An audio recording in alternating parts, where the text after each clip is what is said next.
The sun sat heavy in the sky, casting golden hues over the town of Umuofia, a place where a man's wealth was measured not by the weight of his gold, but by the depth of his lineage. Here, a man without heirs was like a tree without roots, destined to fall when the storm came.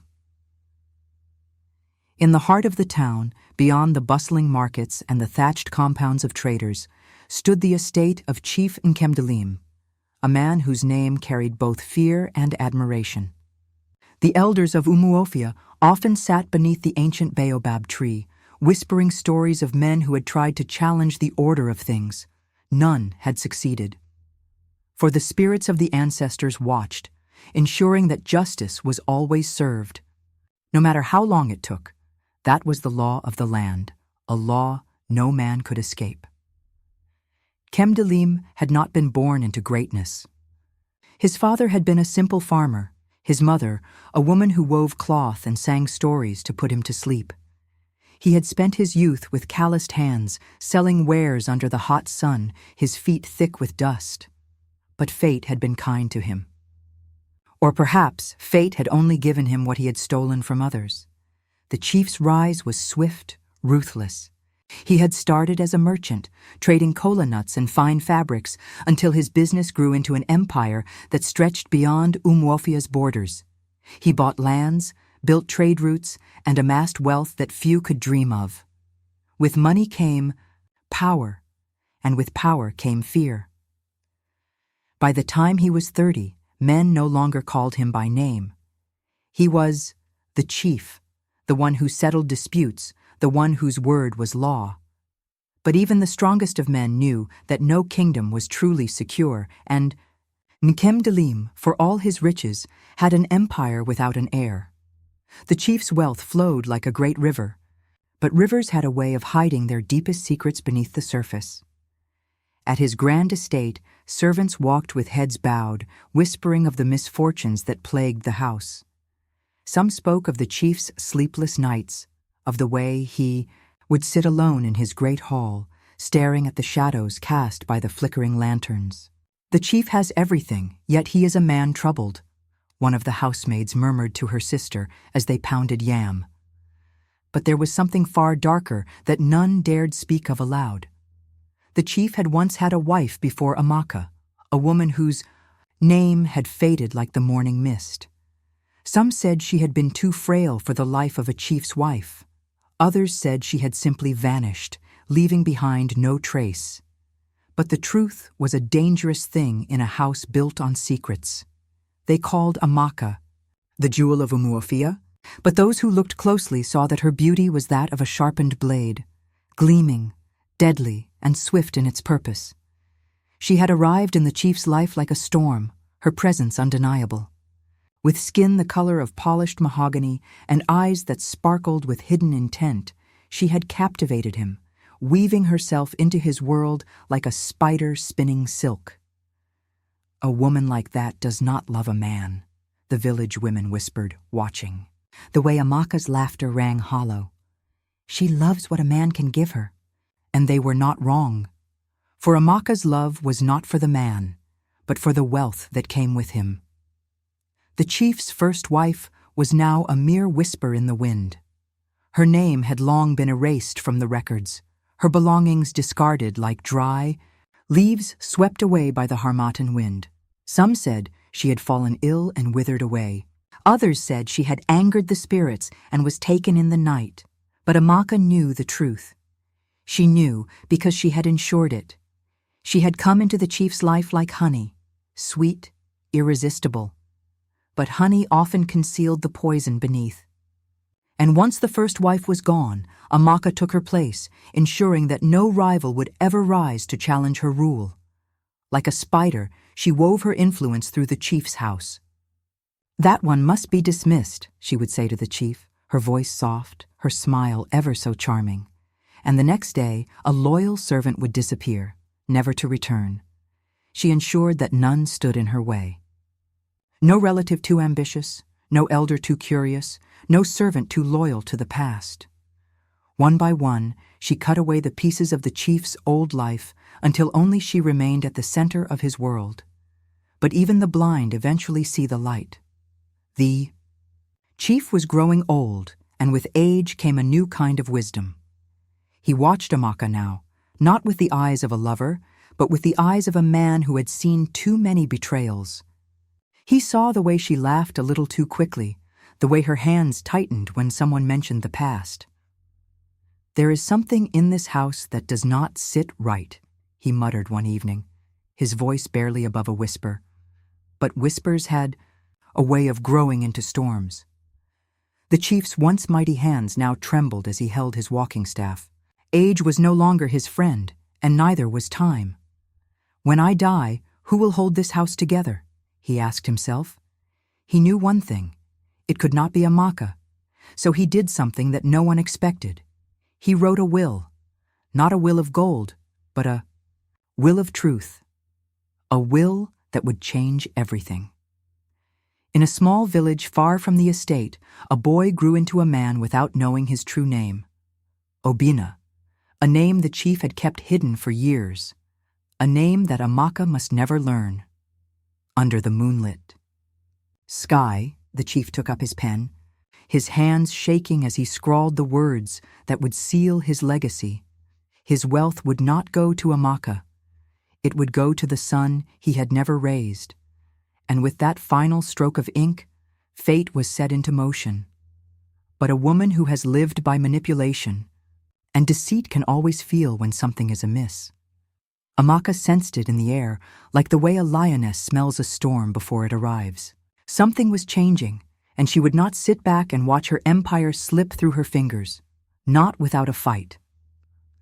The night was still, the air thick with an eerie silence that made even the trees stand motionless.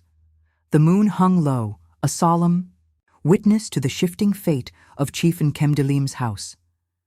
The grand estate, once alive with the sounds of feasts and laughter, now lay in a hush that whispered of something unseen.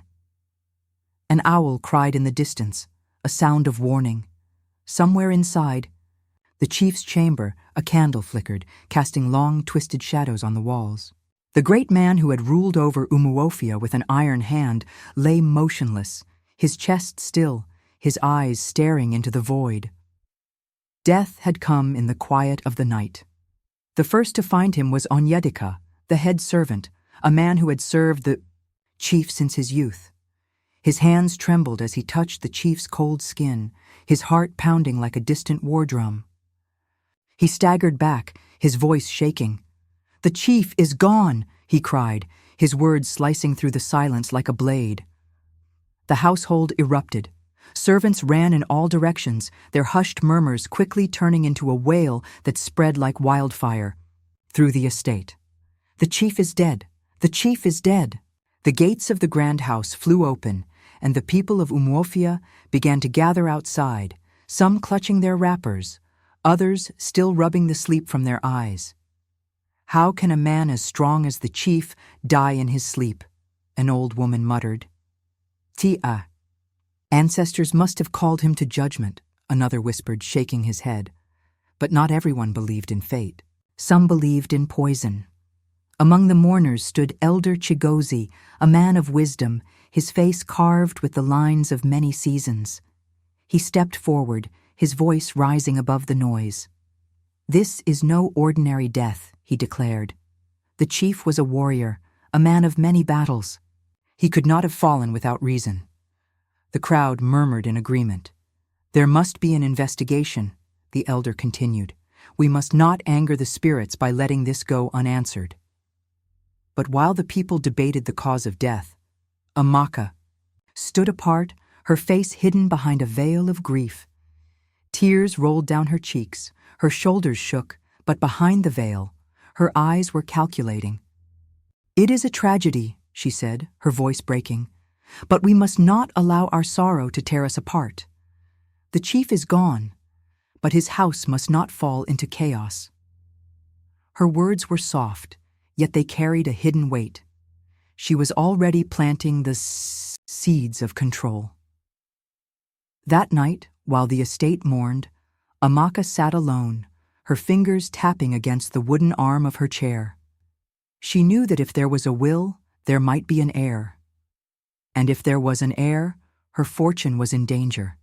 She would not wait for fate to decide. She would seize what was rightfully hers before the sun could rise again. Morning came with a heavy air, and the people gathered in the grand hall of the estate, their voices hushed with anticipation.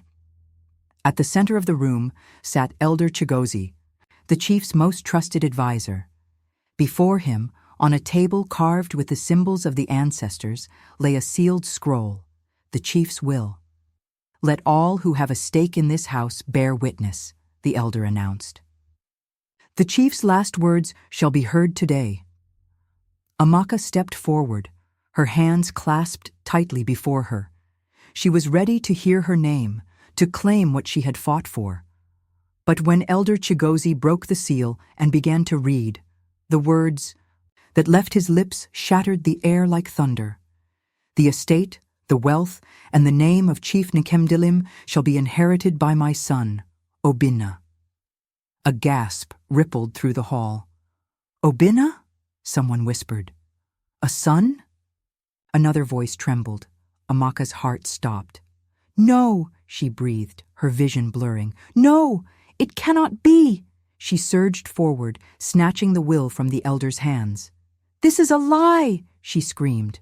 "There is no such son!" Elder Chigozie's voice remained steady. "It is written by the chief's own hand. This is his will. Then I shall rewrite fate." Amaka hissed. Before anyone could react, she flung the scroll into the fire. The flames devoured the parchment, the ink curling and vanishing into ash. She turned, triumphant. "Now," she smirked, "who will prove it?" The room fell into silence. Then, a voice rose from the doorway. "I will."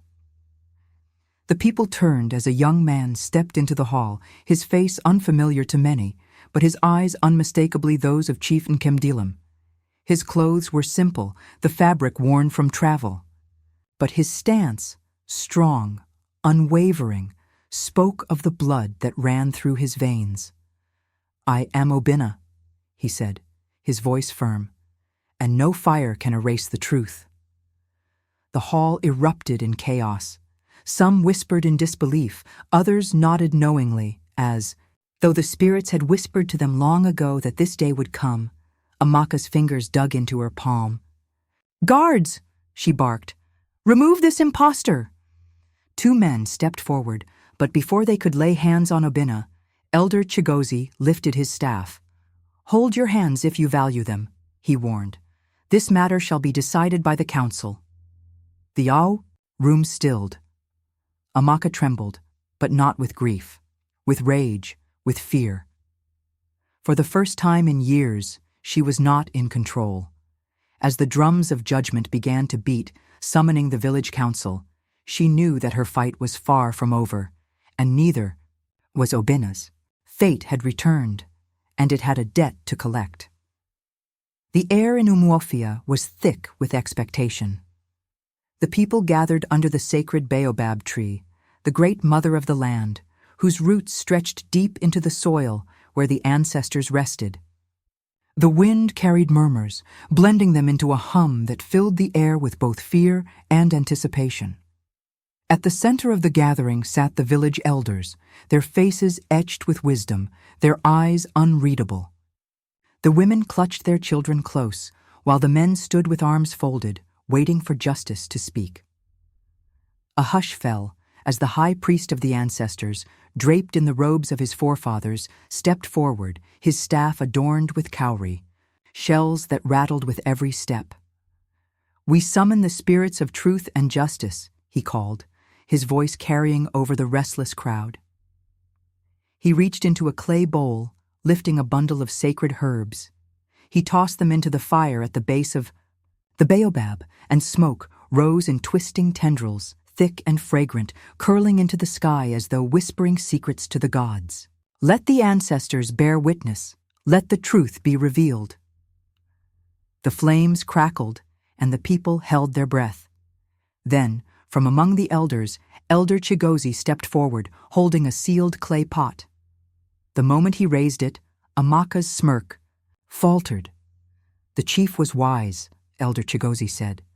A man who knows his house is full of vipers does not keep his treasure in plain sight. He broke the seal, reached inside, and pulled out a second copy of the will. A gasp spread through the crowd. The truth cannot be burned, the elder said. The words struck like thunder. Amaka's knees wobbled, her lips parted, but no words came. Obinna is the rightful heir, Elder Chigozi declared. At that moment, the air grew heavy, and a sudden chill swept through the crowd. The women clutched their wrappers tightly, and the men shifted uneasily. Amaka's breathing became ragged. Her body trembled, her skin growing pale. She reached for her throat as her voice, once smooth as honey, cracked into a hoarse whisper. She gasped. Her hands touched her face, but the once youthful skin sagged under her fingertips.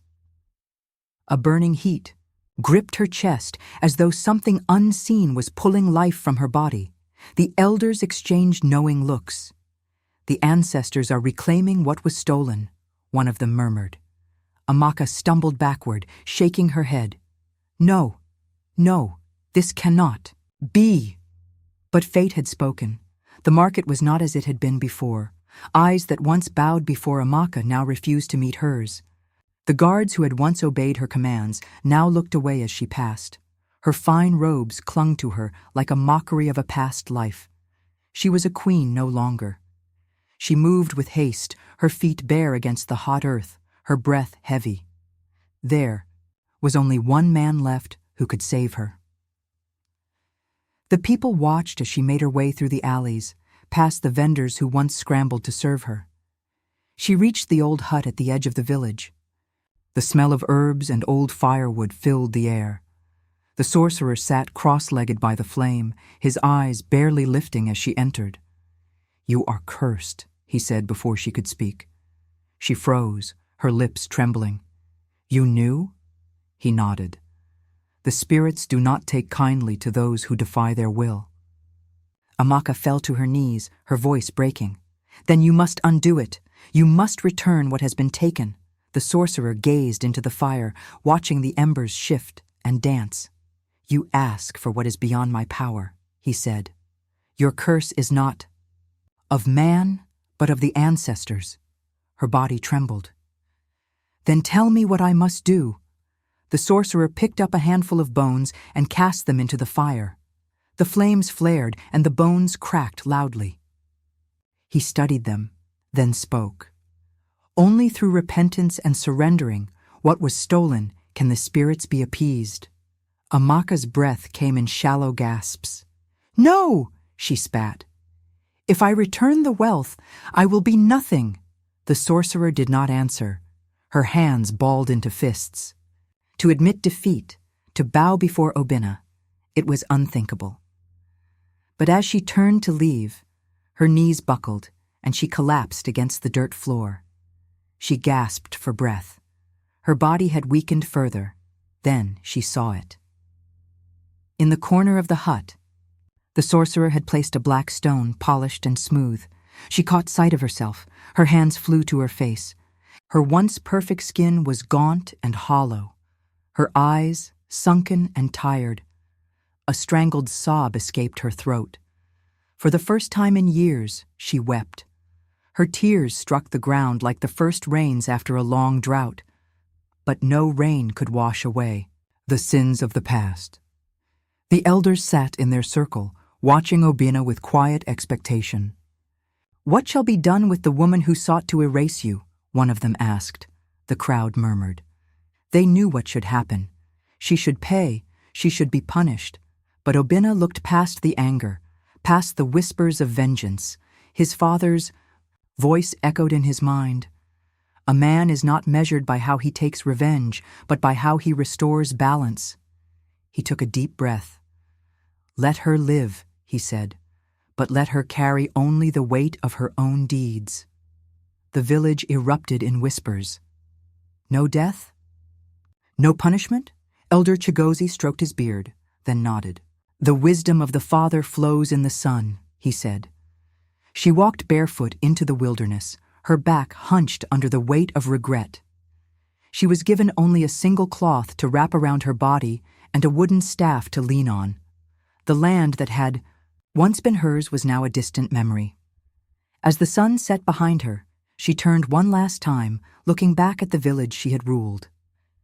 Tears filled her eyes, but no one looked back. She walked on, her shadow growing longer with each step. She was no longer Amaka the queen.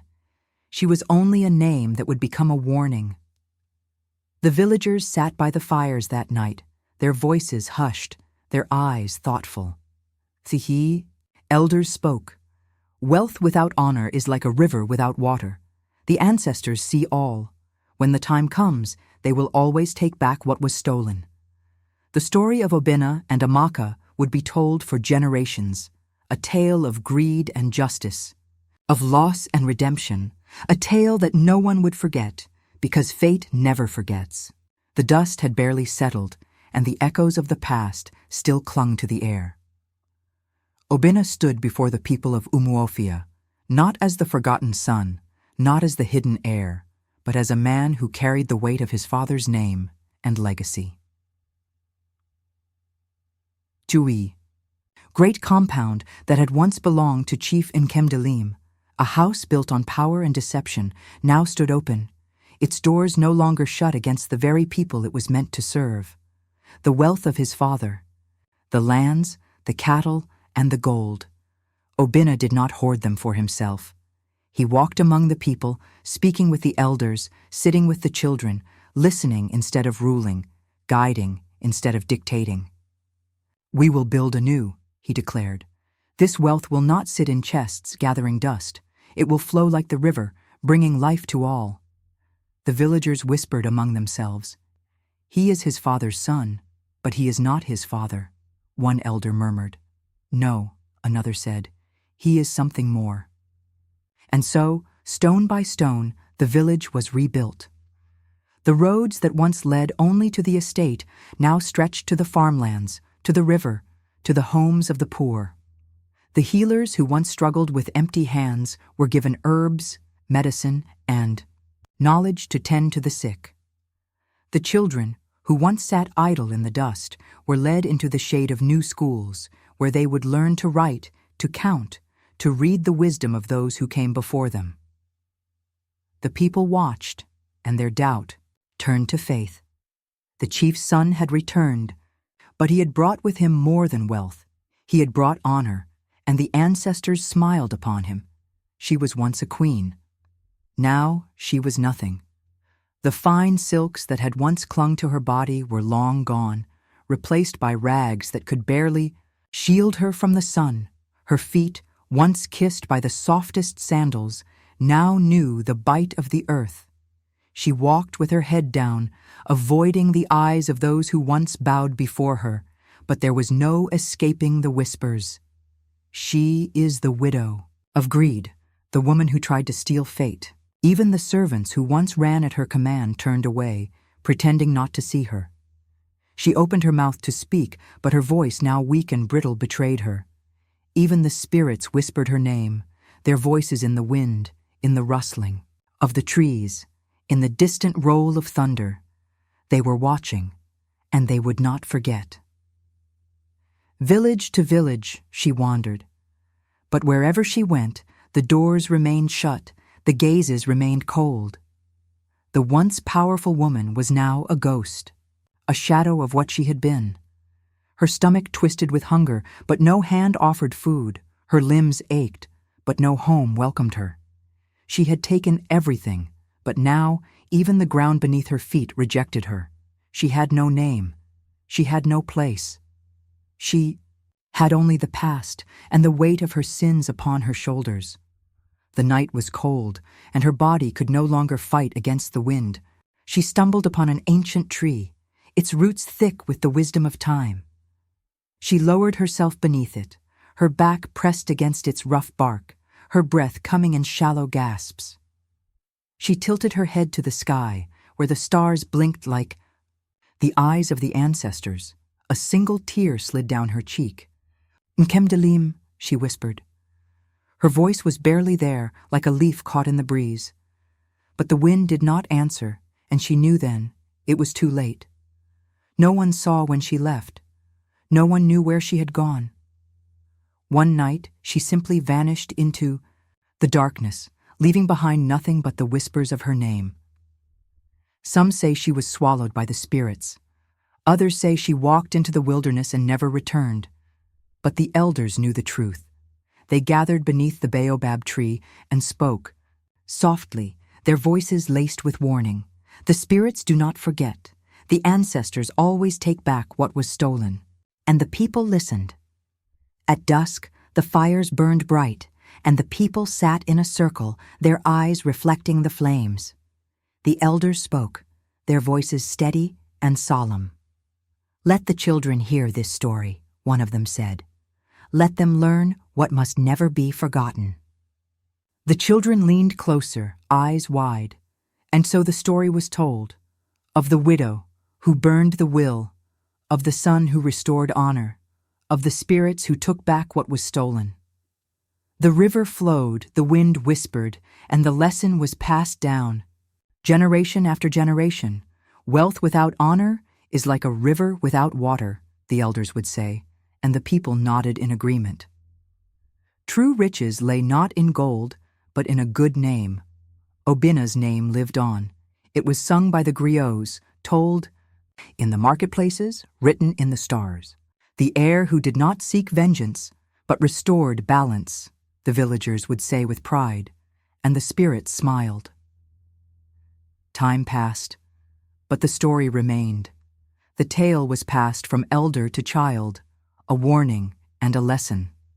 The ancestors always watch. Justice always finds its way home, and so, for generations to come, the people remembered Obinna, the son of honor, Amaka, the widow of greed, and the spirits who never let the truth be buried because fate never forgets.